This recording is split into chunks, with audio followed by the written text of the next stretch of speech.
afternoon, everyone. I'm Olivia Hollaus for Boca Magazine, and we're live with special guest John Makris, a Hanley Foundation board member.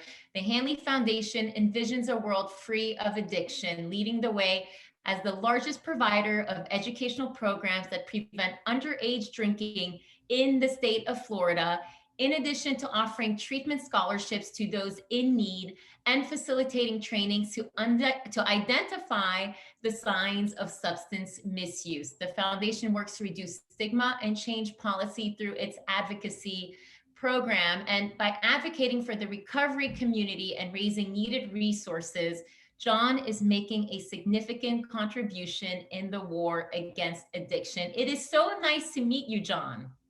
Nice to meet you too, Olivia. How are you? I'm good. Thank you so much for sharing some time with us. We're going to just dive right in. First and foremost, on November 14th, you are co-chairing along with your lovely wife, Michelle, the Hanley Foundation Bryce Makris Memorial Picnic. And this is an inaugural event in the honor of your son. Would you kindly share with us, a little bit about your personal journey and what is Bryce's wish? Sure. Yeah. Unfortunately, back in March of 2020, on March 12th, we lost Brice to an accidental overdose. And it was actually an overdose of fentanyl, which is really quite a crisis right now in our community and throughout the country. When Brice was in recovery, he had said that as he recovered and joined the community of recovering individuals, that he would like to help 100 men and women through his life to get rid of the throes of substance use disorder. And unfortunately, he didn't get to fulfill that. So we took that as his legacy and our pledge to attempt to meet that goal and that vision. And Hanley Foundation has been just instrumental for Michelle and I. I was honored to get on the board, and as you had mentioned, they are the largest nonprofit foundation, independent foundation in the state, in over some 25 counties, I think, throughout the state, reaching over 100,000 children with prevention programs. Last year, we gave away, some 300 scholarships for treatment to help place people in treatment and through recovery. And of course, advocating throughout the community. And that's a lot of what the Bryce Makris Annual Picnic is about. It's really a fundraiser as well as a fundraiser, hoping to raise awareness in our community about the trouble that we have with this horrible epidemic. Some 93,000 individuals last year passed away from substance use disorder, and over 70,000 of those were opioid and fentanyl related. So the fight goes on, but there's a huge problem out there, and I hope that we can raise awareness on that and raise some funds that will help our scholarship program as well as other programs of the Hanley Foundation.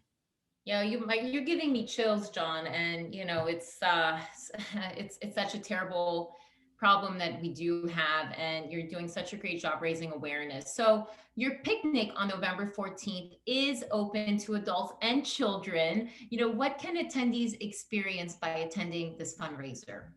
It is open to adults and to children. It's $125 for adults to attend. Children, I think 3 and under, are free, and children of between 4 and 12 are $50. And there will be entertainment. There will be an auction, a silent auction.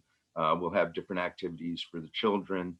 It'll be a fun event. Its goal is to really have a great family get together on that day to honor Brice. Right. Oh, that's so beautiful. And, we are still in the midst of a pandemic. And how has COVID impacted those who are grappling with substance abuse? The pandemic has been just devastating to the recovery community. The combination of unemployment, just all the illness, all the disruptions of the pandemic really interrupted the routine of recovery for a lot of individuals. And as we can see the results, 30% increase in deaths from the year before from substance abuse. and the calls that come into the Hanley Foundation have tripled over the last year of the pandemic. So it's just had a devastating effect. Yeah. Oh my gosh. So, this is something that is so incredibly important, but more so than ever. I mean, with the pandemic still in, still around, we can't seem to get Mhm. rid of this thing. What will it take to have a lasting impact on the overdose epidemic? I mean, what do we need to do to really make a difference?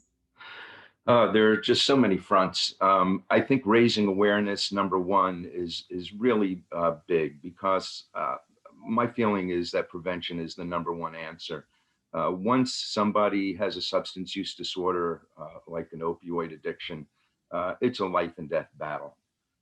But we need great prevention programs, and we need great recovery programs. These aren't, these aren't bad people, trying to change their behavior. They're sick people that are trying to get better. They have a disease, substance use disorder, um, and they need support through their recovery. After treatment, especially, they need to have employment or education opportunities, transportation, all of those essentials that we all take for granted, that help you survive in the world. And they especially need the support of their community, and the entire community. Yeah. For those who were not fortunate enough to know Bryce, what was his personality? What was he like? Uh, Bryce was a great kid. He was 23 when he passed away. 7 months earlier, he had graduated from Florida State University. He had a degree in biology and a minor in chem and psychology, I believe, and was thinking about going on for a graduate degree in epidemiology. It's funny, he had died just as the pandemic really started to shut down society. So that wasn't a big player in his decision, but that's what he was really interested in. I think a lot about the kind of contribution he could have made to the world, and but he had a great family life, a large extended family. He went to camp every year until he finally became a counselor. Maintained those friendships. Really had a lot of friendships. He valued them, and he kept them on for years and years. And we saw that at his service, the outpouring of people that came, attended the service, and were in touch with us, and that touched us. And they knew Brice, and what just a loving kid he was. And he was, he would ask us. I remember when we brought him to college and at first at FSU, and said, how can I ever repay you guys for all this? He was just so grateful for everything. He really was. And we told him that you don't pay us back, you pay it forward. And that became his motto. And he's just a great all around kid. Yeah, what a marvelous young man. So, November 14th at Boca West Country Club, you have this event. It's going to be in honor of your son, and also raising awareness for something that is so important. How can our viewers purchase tickets? They can purchase tickets by getting in touch with Hanley Foundation at Amy, AMY, at hanleyfoundation.org. Okay.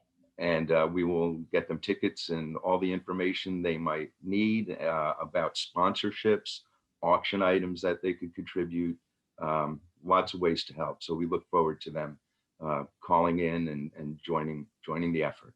That's great. And we will add Amy's email and also the website link on our comment section. So we will post that as well as soon as we get off. So great. If they just go to the website, on the front page right there, they'll see Bryce's picture and the link to the event.